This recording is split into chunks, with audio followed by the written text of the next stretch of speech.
It doesn't matter where you find yourself in business. There will occasionally come a point when you recognize that it's time to take it to the next level. Maybe you're a baby boss who's deciding that now is the time to take your business seriously. Or maybe you've been in it for a few years, but you know there's a move you need to make.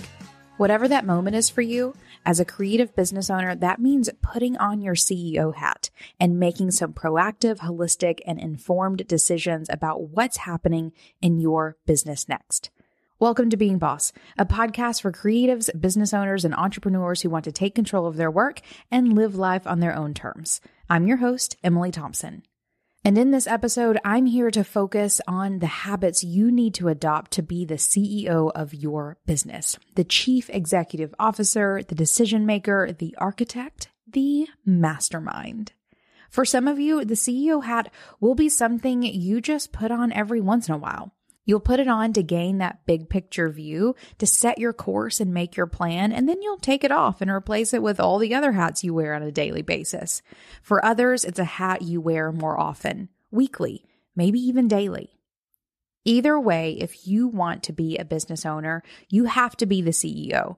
And I want to help you be that boss by sharing and diving into my top 7 habits for being a successful CEO. And as a way to wrap it all up, I'll finish this off by sharing a very important mindset shift for helping the most staunch creative find fun in the role of CEO. This episode is all about CEO habits for creative business owners because helping creatives do business is what I do. So while I'm here sharing habits, also know that we have the tools to help you actually make it happen. You'll hear about CEO Day Kit off and on throughout this entire episode because it is a big part of my CEO habits. And if you'd like to learn more about it, be sure to stay tuned through the very end of the show where I will be sharing more. For almost a decade, I have worked to help creatives be business owners. I myself am the CEO of 2 companies. I've taken hundreds of bosses through my CEO Day Kit, a collection of tools that help creatives make a 12-month plan for their business in just one day. And over the course of all of this work and more, I've pinpointed a couple of important habits that will help you put on that CEO hat whenever you need it. And maybe someday you'll be able to keep it on if CEO is the dream job that you're building for yourself. So my top 7 habits. It was a lot of fun putting these together. I was able to really dive into the things that have made me successful and that have made the bosses that I work with on an ongoing basis successful as well. And I say ongoing, but also those bosses that have popped in and out of my life over the past decade who have been really successful, who have found joy, maybe even, but definitely progress and occasionally putting on their CEO hat and really being the boss of their business. So let's dive into this. My first, and what may be my most important, and I'll probably say all of these are the most important, but I am starting with this one because I think it's very important. It is sort of a definitive role of being a CEO, the chief executive officer of your business, no matter how big or small your business is making plans and projections in your business. And I say this is a habit because it's not just something that you do once and you're done, or you do it occasionally. You're doing it on an ongoing basis. It is a habit that you have. You're doing it sometimes daily, but you should definitely be looking at it weekly, definitely monthly, quarterly, and annually. And as the creative business owner, as the entrepreneur in your business, you are the person who is running the show, or at least you should be. And most importantly, you are the person that has the vision for the business that you are building. And of all of the things in your business that you are doing, there is one thing in your business that you cannot outsource.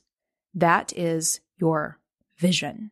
So when it comes to making those plans and projections, that is something that you need to be prioritizing in your daily, weekly, monthly, quarterly, annual plan so that you are sitting down and making sure on an ongoing basis that your business is moving in the direction that you want it to go in. So I want to break down a little bit what this looks like on that daily, weekly, monthly, quarterly, annual basis. And I'm actually going to start annually and bring it back to daily. So let's start annually with once a year. Every year at the beginning of the year, you should be sitting down and creating a plan and projections for what your year ahead looks like. Personally, I use my CEO Day Kit to do this. It is a collection of tools that allows me to sit down and look at various sort of parts of my business, from the values that I hold to how I'm feeling about money, and then really breaking it down all the way into what I'm literally doing every month for the next 12 months. It's an amazing set of tools that we have put together because they are tools that we have used in the past. And the magic of this toolkit, whether you use it or not, too, this is, even if you are not a subscriber or you have not purchased CEO Day Kit, if that's not something that you are interested in, you should be sitting down and reviewing and planning. I personally use CEO Day Kit to do this, all of the exercises in that kit, but you can do this without CEO Day Kit for sure. You're going to sit down and review, because knowledge comes from the review of how you've done in the past year, and you're going to plan ahead. So in the reviewing phase, we have this worksheet in our library. You can actually find it over in our show notes. I talk about it all the time. It's one of my favorite exercises.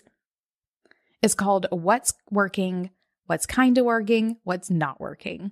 It's a really simple tool that you can use. You can also just use a piece of paper, create 3 columns on this piece of paper, and list out what's working in one column, what's kind of working in the next column, and what's not working in the final column. And then using this analysis, or using this sort of breakdown, you can analyze and see what things in your business need to stay and what needs to go. What needs more focus and what needs maybe less focus. Using this exercise will really allow you to do a good review of your business, and not just review and noted, because sometimes you review and you take no action. But the magic of what's working, what's kind of working, and what's not working is that there is this extra step of assigning action to the things that are on this list so that you can either remove them or make them work. Because the goal is to make everything that you're putting your effort into work for your business. So once a year, sit down and do a hardcore review of your business, of your revenue streams, of your team, of your sort of physical location, how you're feeling about your business. All of these things need a solid review at least once a year. And then you're going to plan and look forward. So knowing all of those things that you know about your business, what do you want to do in the coming months?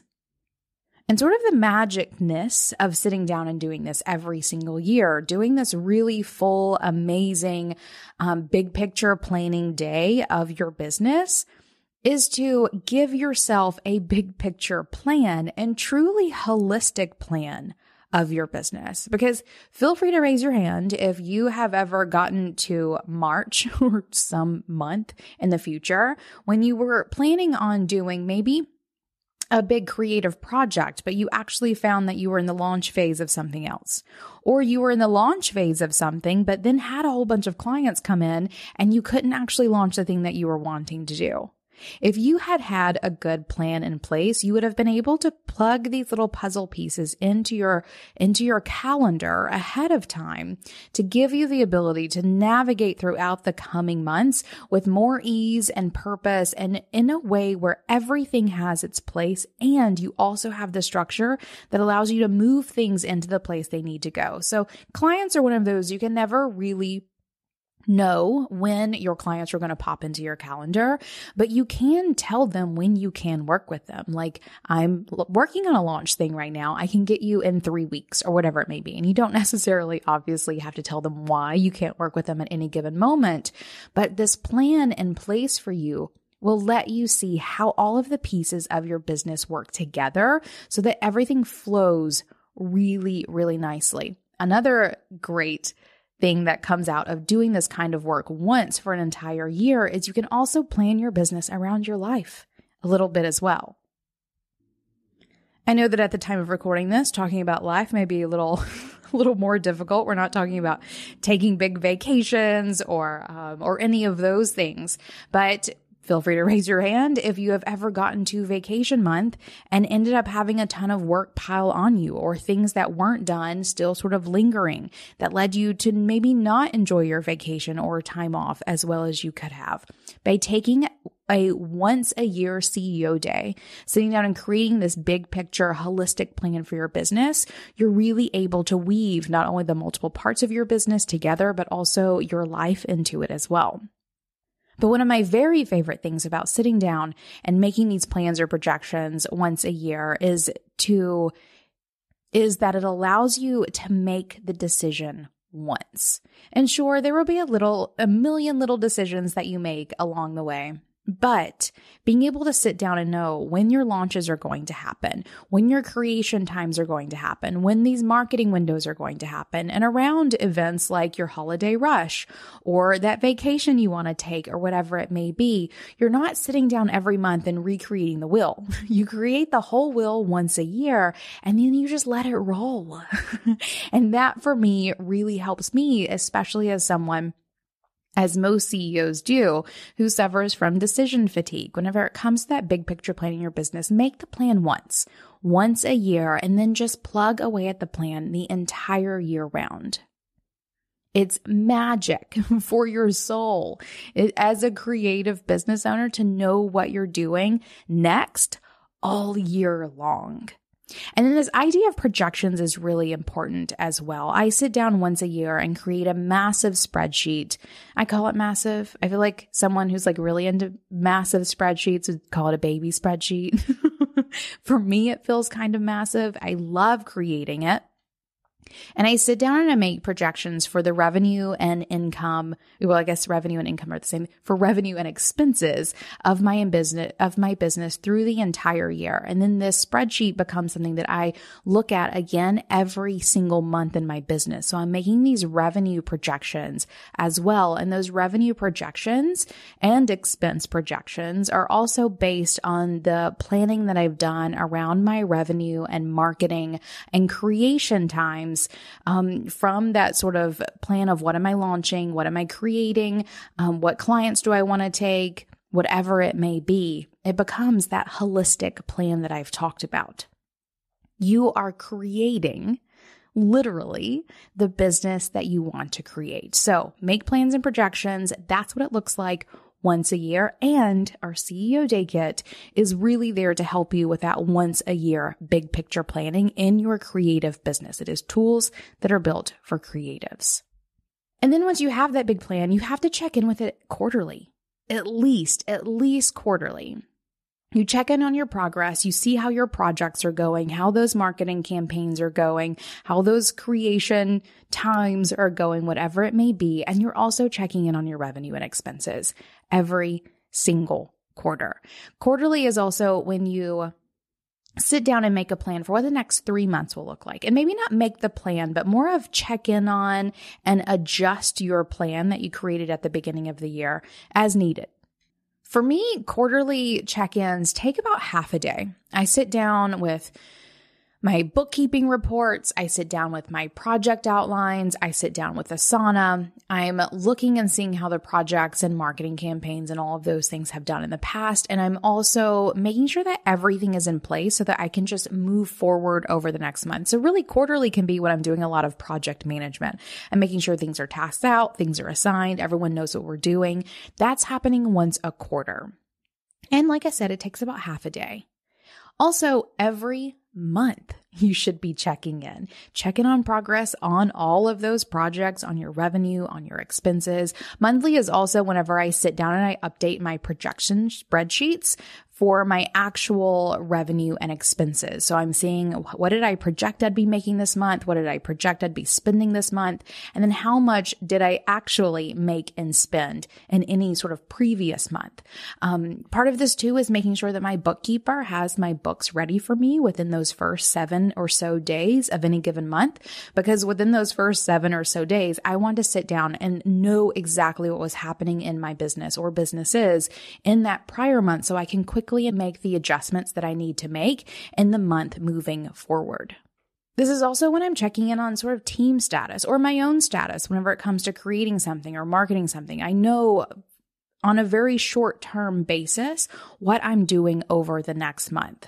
It helps me gauge what needs my attention most in the really immediate future. And then I'm also sitting down weekly and planning out my week ahead. This is a little less CEO, perhaps, and a little more sort of personal management. But in episode number 246, Time Management for Business Owners, I talk about my weekly process for planning my week ahead.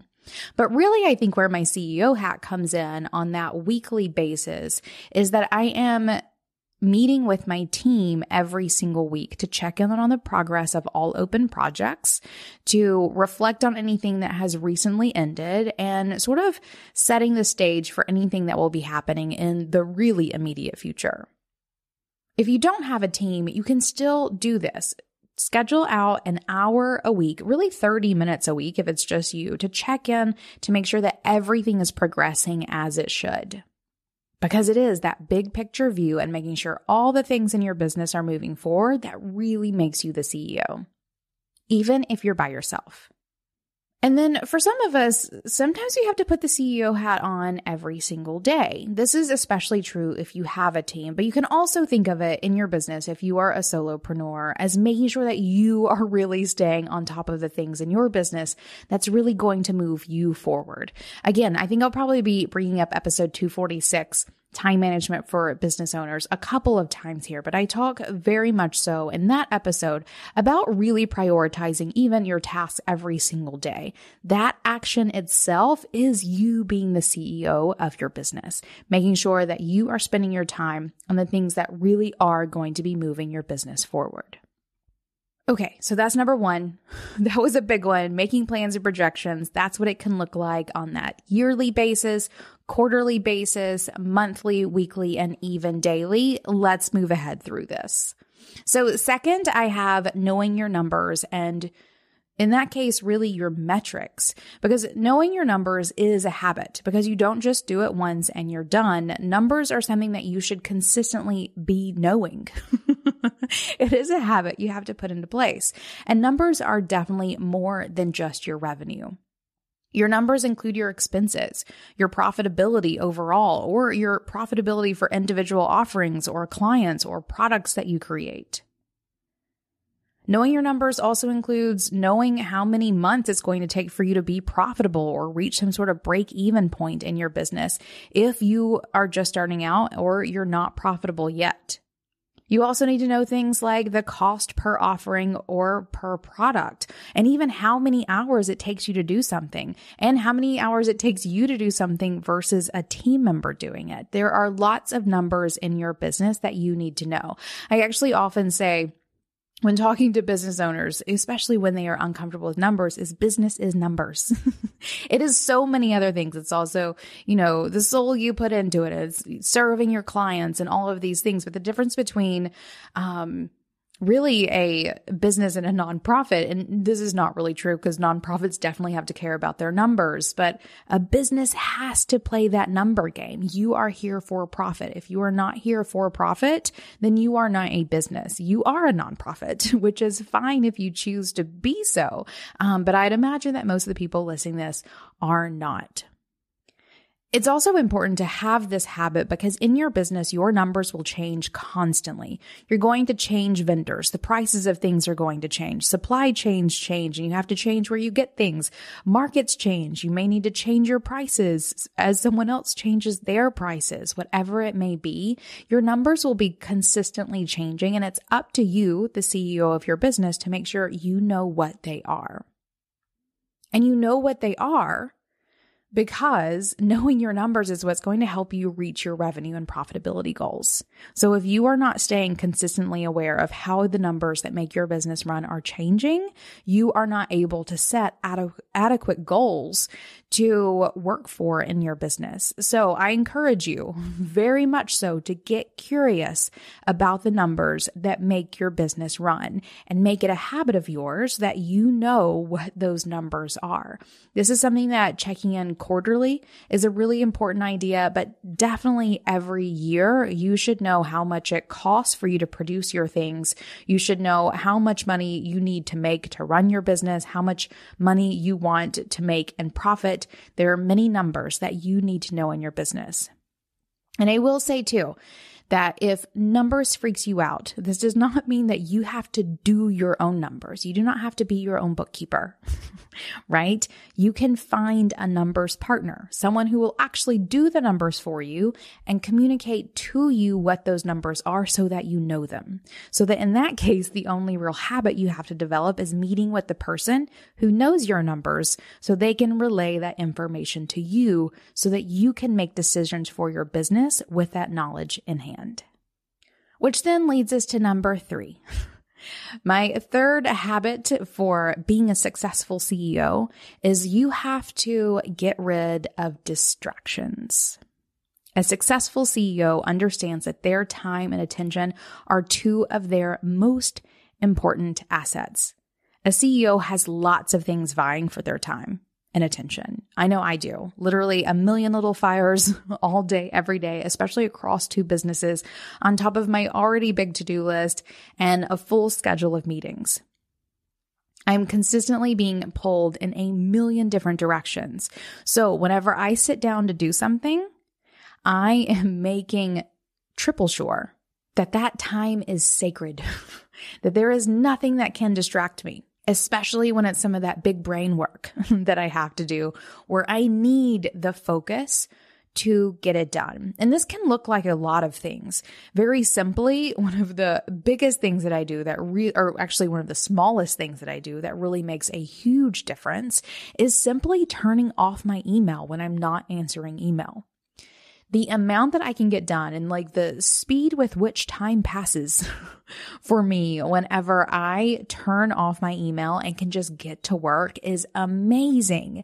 And then I always like scroll over my little email thing and I see no dots and I'm like, oh, no emails. Like I just, worked 5 hours and did all this stuff and didn't even miss my email being off because I don't miss it. So if you're not answering email, turn your email off.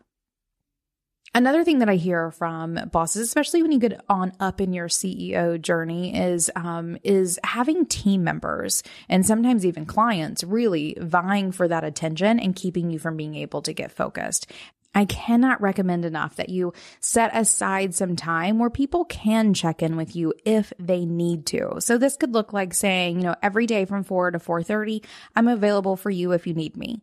And so maybe you are there sort of, answering some email, checking in on something else, doing some sort of non-committal mind work, but otherwise making yourself available so that if a team member or team members or your clients need to check in, they're available to do so, but they do so within that small window. So that outside of that window, you have the ability to focus on all the other things.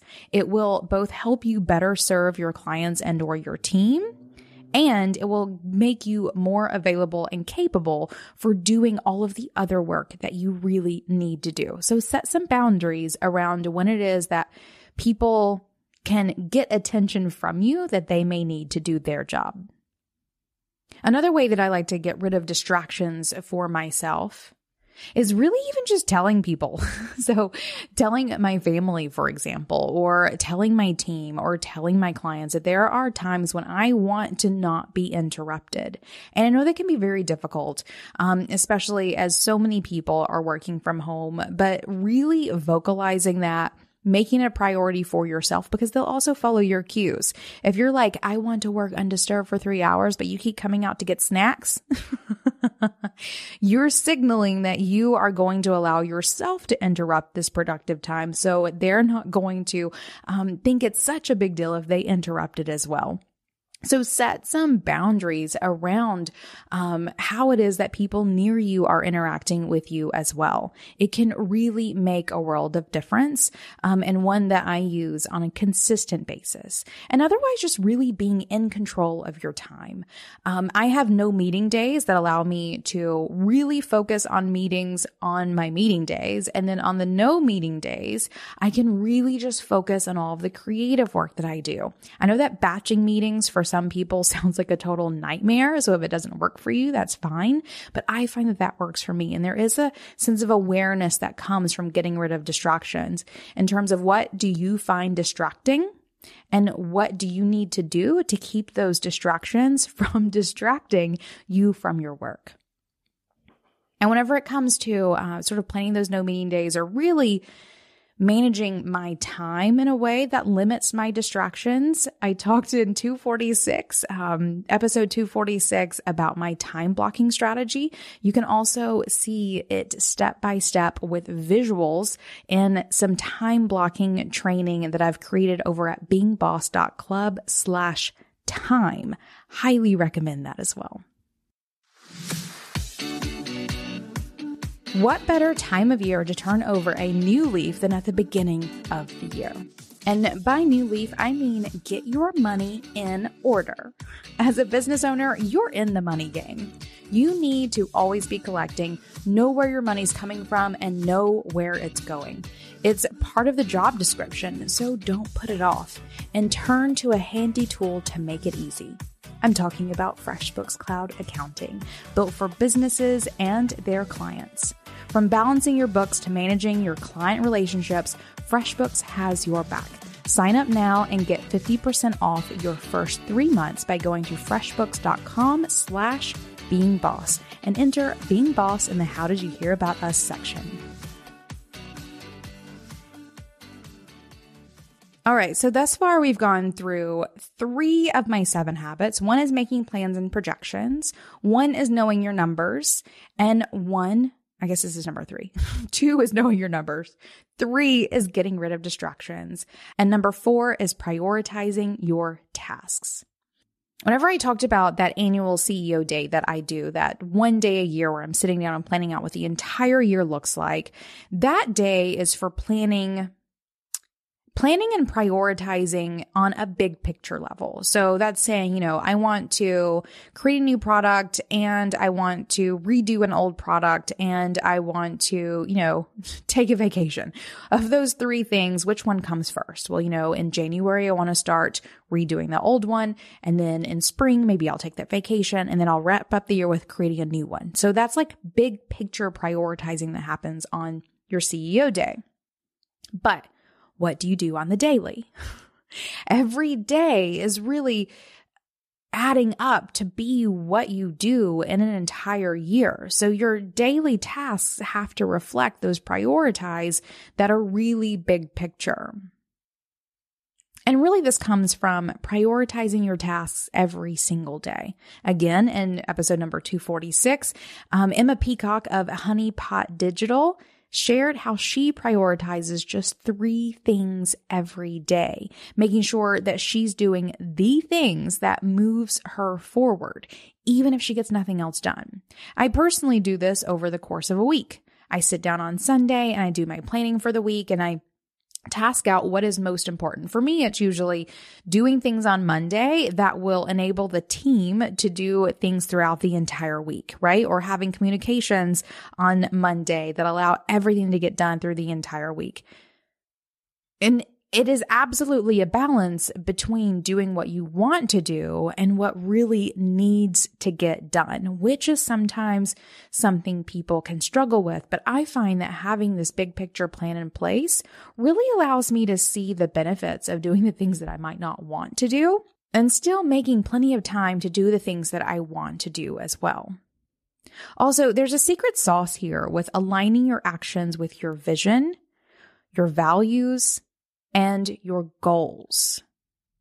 So you do have to keep all of these things in place. So your CEO day in general is planning out your vision, but with CEO Day Kit, or the way we do it at Being Boss, is you are also doing this through the lens of your values and your goals. And when all of those things are lined up together and you're taking action with those always in mind, you are so much more easily going to get where you want to go, both in terms of realizing those goals that you set for yourself, but also in how you feel about going about them.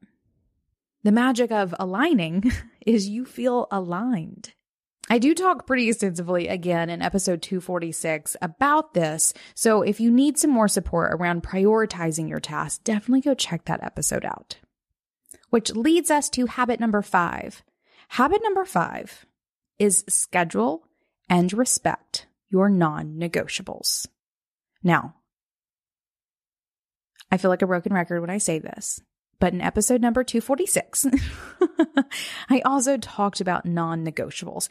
Everyone has them. Everyone has non-negotiables, which are things that are so important to you that you won't negotiate, or at least you shouldn't. I would imagine that we all occasionally negotiate our non-negotiables, but the idea of them is that you don't. So remember that. And we also talk often about living by your calendar, which is why I say you should definitely be scheduling your non-negotiables. And honestly, COVID times have absolutely made, at least me, a little more negotiable. But even still, I have some non-negotiables. And they feel basic when I say them out loud. But things like no meetings on the weekends or after hours. Like, that's one for me. I have no problem maintaining that. That is a non-negotiable. If someone comes to me and they're like, I can only do this recording on Saturday, like, sorry, then I'm not the guest for you. Right? And so it's really important for you to claim these for yourself. I will also say, even though I say that, there is sort of this, like, I do have friends in Australia who are like on the other side of the world. So sometimes I will take meetings later in the evening. But even then, those are usually only friend meetings, in which case that is after hours. So, or it's a little more acceptable after hours. So there's like, maybe there is no such thing as non-negotiables anymore. Is that possible? Is that, maybe it's like mostly non-negotiable. How about that? One of my mostly non-negotiables is doing a daily walk. That is something that I do. And again, something that I share with you in that time training at beingboss.club/time is really how it is that you schedule and you respect your non-negotiables. All right, that one felt fluffy, but I think it's just because it's the time we're in. It is important as a CEO for you to know what is most important for you to get your job done. In a lot of cases, it is elements of self-care. That should be your non-negotiables so that you can show up to your work and do all the things that you need to do. So, even though I'm kind of maybe I'm struggling with that one at the moment, I feel like we all probably are, or most of us probably are. It is important. And as things start maybe feeling better in the world, remember to plug back in those non-negotiables. I know I will. All right. Almost getting to the end of our 7. Here we come to number 6 is invest in yourself. Successful CEOs know when, where, and how to invest in themselves. Most of us have no problem investing in our businesses, right? You need a new computer, like, okay, noted, but doing it. You need a new book to help you learn that thing. You need a new course. Goodness knows we're all real quick to buy another online course, whatever it may be. Most of us do not struggle with investing into our businesses. However, most of us do struggle with investing into ourselves, because what's the ROI on a spa day? Right? Who knows? Who cares? Who cares? Investing in yourself is really, truly important. And it doesn't have to be a spa day. It can just be moving your body, making your non-negotiable a morning walk every single day, or evening walk, or lunchtime walk, or maybe all 3. Move your body. That is a great way for you to simply invest time and energy into yourself. Another one that we're always talking about here at Being Boss is that a boss is a lifelong learner. So taking times to gain education, to read books, to invest time and money otherwise resources into you becoming more of who you want to be through gaining the knowledge you need to move forward is a very great way to invest in yourself. Also, another one I'm going to throw in here is taking time off. This one can be truly difficult for business owners and especially CEOs, though I see the massive overlap in those two things. But I often find that as people sometimes end up gaining team members and think, oh, as I become, more of a CEO in my company, as I have, more resources at my disposal to do the work, I'm going to be able to take off more time. But it usually leads to really CEOs taking off even less time because then they feel they need to be there with their team. They need to be directing them. They need to be whatever it is that they've talked themselves into needing to be doing. But investing in yourself by taking time off, by letting your business run or putting it to bed, if that's still where you find yourself, is so important. I recently did an episode with my friend Tara McMullen. I know I recently had her on the Being Boss podcast, but I did an episode for her on the What Works podcast, where I talk about how I've found for myself that taking time off is one of the best investments that I can make, not only in myself, but really in my business. It is when I give myself tons of white space, when I'm able to really take the time to allow my brain to rest, and not just a day or two, but like a week or two, or sometimes even a month or two. Honestly, I don't do that very often, but I have in the past. That quietness that my brain is able to find by giving myself that kind of space creates this sort of canvas for real creativity to happen in a way that I cannot replicate when I am, elbows deep in all the little fires that pop up throughout my day. So for me, what I found is one of the most important investments that I can not only make in myself, but in my business as well, is prioritizing taking time off. It is what makes me a successful CEO. It has taken me years to really realize the benefit, but now I just do. And not only do I, but my team does as well. There have been plenty of times where my team has told me, Emily, it's time for you to take a vacation. Like, we need you to go juice up. Basically, we need you to go rest your brain, chill out, and come back with that next idea. Come back with that solution, whatever it may be. And I know that works for myself. I also know plenty of creatives that works for. It doesn't necessarily work for everyone, but don't you think it's worth a try? I do. Investing in yourself by taking the time off to rest for sure, but also gain some education, to move your body, to invest in your body and your mind, in your brain. Those are the same thing. In your soul, whatever it is, invest in yourself, because as the CEO and really as the business owner, for a long time, your business will be you. There will be a time potentially in the future where it is less you. The business is less dependent on you, but I would imagine for about 90 to 95% of the people listening to this, your business in you, and it needs you in the best shape you can be. And that leads us then to the last one. Number 7 of my 7 habits for being a successful CEO is to connect and invest in relationships. I have absolutely seen this sort of synchronistic growth in myself and my ability to show up as a CEO and my business's growth, a similar trajectory as I've built my sort of network.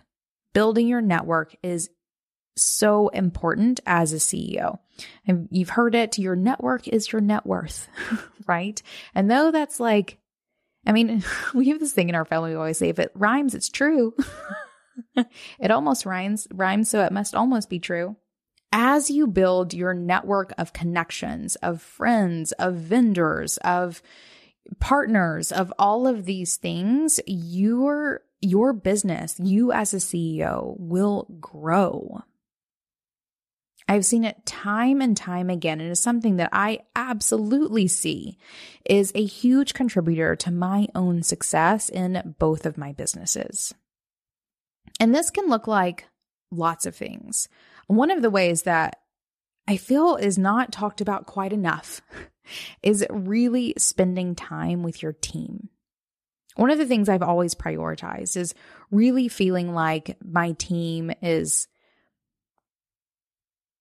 sort of part of my inner network of friends, right? Like the people that I work closest to are some of the closest people in my life. And sure, that has backfired a time or two, but the reality of what works is worth an occasional burn. Spending time with my team and really caring about who they are and what they want and all of these things, I absolutely contribute to my own ability to grow businesses that keep team members for years and years and years and years. Not everyone stays. Not everyone is for me, unfortunately, and I'm not for everyone. But those who stay are people that I'm close with. And I definitely find that building those sorts of relationships within my organizations is what makes my organizations so strong. I also cannot recommend enough connecting with your customers. Doing business in the online world, we oftentimes forget that our customers are real people. Or even recently, I was in a Monday meetup of the Being Boss community, which is a whole like connecting and investing in relationship situation there. But someone was asking like how it is that they know what their dream customer wants. And there were lots of like little inputs of like, oh, you should like check out your Google Analytics. You should, see who they're following on social media, blah, all the things. And I was sort of raised my hand and I was like, how about you talk to them? How about you shoot some of them an email? Shoot your best customers. Pick 4 of your best customers who has either spent the most money with you and or has come back the most amount of times, and shoot them an email and see if they'd be interested to have a 30-minute chat with you.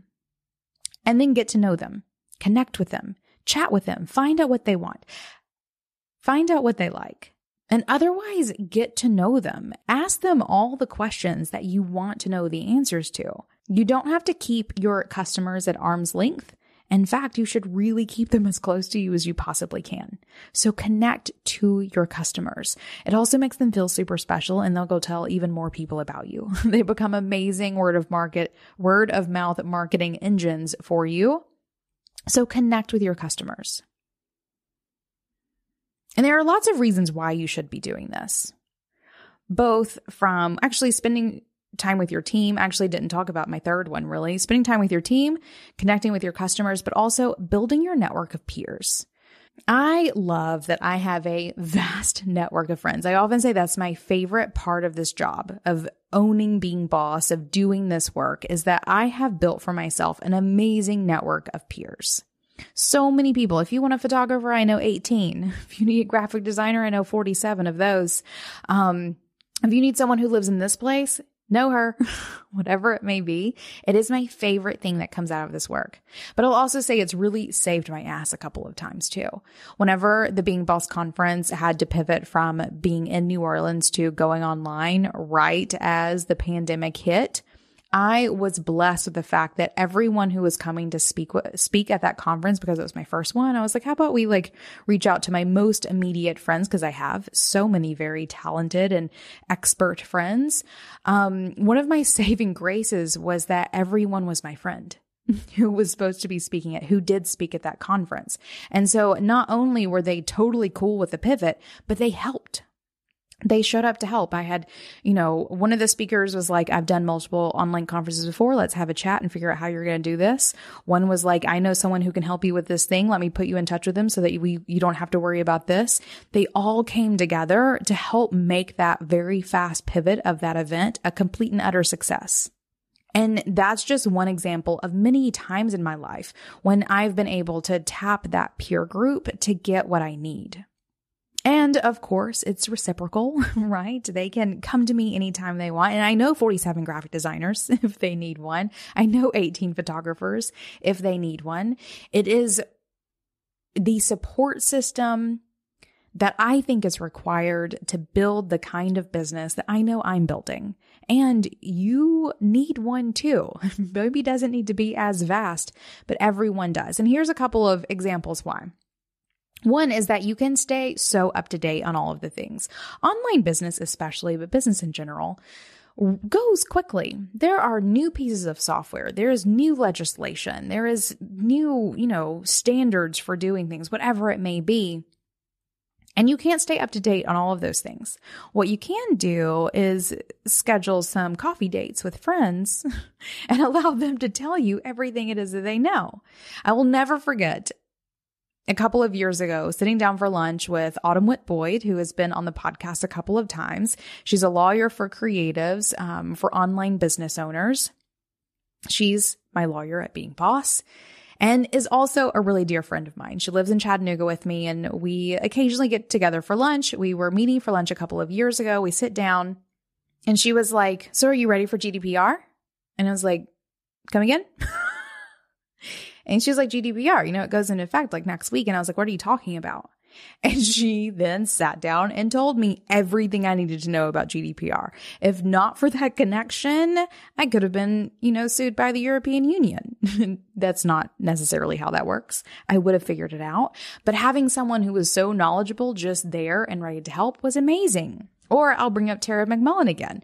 When I was recently recording the episode that I did with her for the Being Boss podcast, afterwards we were talking about podcast production because we both have a podcast. She also runs a podcast production agency. And I was lamenting about recording solo episodes. Honestly, I was like, it's so much different. It's kind of difficult. I don't know if I'm going to do a lot of them, blah, blah, blah, blah. And she was like, "Oh my goodness, I just found this tool that you definitely have to use. It's called Descript." And Descript is not a sponsor here, but guys, I absolutely love you. So if you'd like to come up with an arrangement, you let me know. And so I go check out Descript, and guys, it has changed my life. Right? So finding the information that I need, getting tool suggestions that I need to make my business run better is one of the amazing benefits of having not even an extensive network, a just network of peers that can help you move along that much more quickly in your business. So connect and invest in your relationships. I will do a little shameless plug here that the Being Boss community is an amazing place to do that. We have bosses who are connecting and talking about all kinds of things all the time. I was recently playing with one of my, with my like photo editing app on my phone, and one of my favorite features just disappeared. And so I get into the community. I'm like, "Guys, my favorite feature just disappeared. What do you use to edit photos on your phone?" And I got like 8 suggestions right then and there of all these great apps. And because they're bosses, they always go above and beyond, and they tell me all their favorite things about them. So the Being Boss community has really become an amazing network of creative business bosses who have each other's backs when it comes to getting advice, getting recommendations, finding the help that you need. I think that any successful CEO is definitely not doing it by themselves. And it's not just having 1 or 2 or even 3 close people. It is really having a network of people at your fingertips to assist you in doing whatever it is that you need to do. You do not have to do this alone. And every successful CEO, I think, knows that. So those are my 7 habits. Don't leave yet, because I have a very important mindset shift that I need to tell you about, because this will make or break the creative for sure. But I do want to recap. So my 7 habits for being a successful CEO. Number 1, make plans and projections. And you should be looking at these daily, weekly, monthly, quarterly, annually, all the time. All the time. It's what keeps you checking in and moving forward. Also, know your numbers. Number 3, get rid of distractions. Number 4, prioritize your tasks. Make sure you're working on what needs to really be worked on. Number 5, schedule and respect your non-negotiables.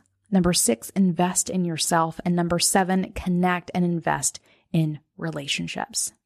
Now, I want to bring up this bonus mindset shift, because I can say all of those things, but if you don't want to do them, there's nothing I can do to help you. So I want to make you want to do them. I know that creatives especially sometimes struggle with being the business owner. That's literally why I'm here. That's why I've been doing this work for so long. I see creatives struggle with being business owners. But here's my little mindset shift for you. See your CEO time as your highest creative work. I'm going to repeat. See your CEO time as your highest creative work. I know that as the CEO, when you're looking at spreadsheets and knowing your numbers and having coffee chats with friends, all of those things, I know that that's not the same as painting a masterpiece or writing your next great novel. But what you are doing when you are being the CEO is you are creating the container that allows you to do all of that and make a living off of it. Being a CEO, creating a business, is doing creative work. So gather your tools, learn your trade, practice your skills, just like you would any other creative endeavor. Personally, I see it as putting a puzzle together, right? Where do these pieces fit together? What pieces don't belong? What pieces should I bring more of into it? The more you consider your CEO time as a creative practice, the more the creative in you will be excited about putting on your CEO hat. So think about that. I hope that helps you shift some things. I definitely see, and this is why I love it so much, because I am a creative, guys. I may be here talking about business, but I want to live a beautiful life, right? I'm an interior designer. I'm a graphic designer. I'm an artist. I am a chef, right? I'm creating. I'm constantly creating. I have so much creative energy in me all the time. And for me personally, I see some of my highest creative work. I mean, obviously there's parenting, so that's an but my role as a CEO is some of the most creative work that I do.